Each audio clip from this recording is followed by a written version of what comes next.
بسم اللہ الرحمن الرحیم۔ السلام علیکم ناظرین۔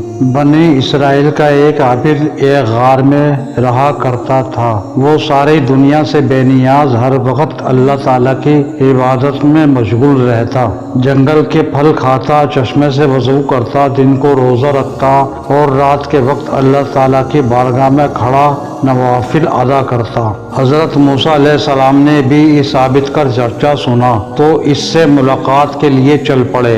حضرت موسیٰ دن کے وقت گئے تو عابد اللہ کی عبادت میں مشغول تھا۔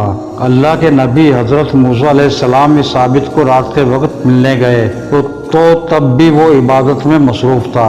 حضرت موسیٰ علیہ السلام اس کے پاس گئے، اسے سلام کیا اور اسے کہا اپنی جان پر کچھ نرمی اختیار کرو۔ اس عبادت گزار بندے نے جواب دیا کہ اے اللہ کے نبی، میں ہر وقت اللہ کی عبادت میں مصروف رہنا چاہتا ہوں تاکہ جب موت کا وقت آئے تو میں اللہ کی یاد سے غافل نہ ہوں۔ حضرت موسیٰ نے اس شخص سے پوچھا کہ اللہ کی بارگاہ میں جا رہا ہوں، اگر کوئی حاجت ہے تو بتا دو۔ اس نے جواب دیا اللہ تعالیٰ سے عرض کیجیے گا کہ اللہ تعالیٰ مجھے اپنی خوشنودی عطا کرے اور میرا دل صرف اللہ تعالیٰ کی طرف راغب ہو۔ جب حضرت موسیٰ علیہ السلام کوہ طور پر گئے، وہاں جا کر یہ بات بھول گئے۔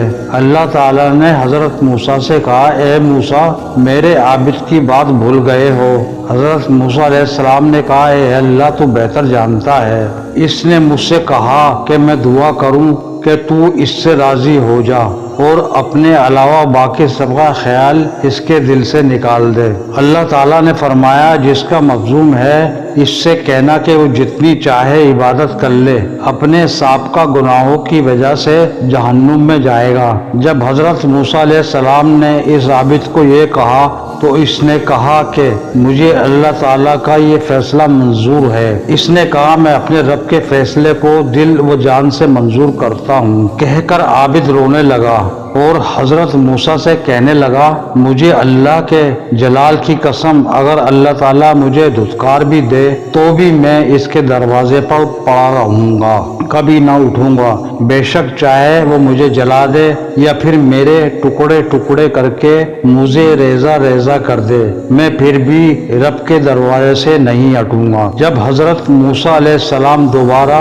اللہ کی بارگاہ میں گئے، اللہ تعالیٰ کے سامنے اس عابد کا حال بیان کیا تو اللہ تعالیٰ نے جس کا مضمون ہے یہ میرے اس بندے سے کہہ دو کہ وہ جنت میں جائے گا، میں اس کی مغفرت فرما دوں گا کیونکہ اس نے میرے فیصلے کو دل و جان سے قبول کیا ہے۔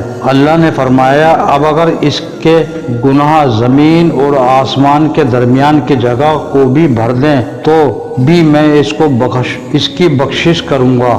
جب حضرت موسیٰ علیہ السلام نے عابد کو یہ خوشخبری سنائی تو عابد اللہ کی حمد و ثنا کرتا ہوا سجدے میں گر پڑا اور سجدے ہی کی حالت میں اس کی جان نکل گئی۔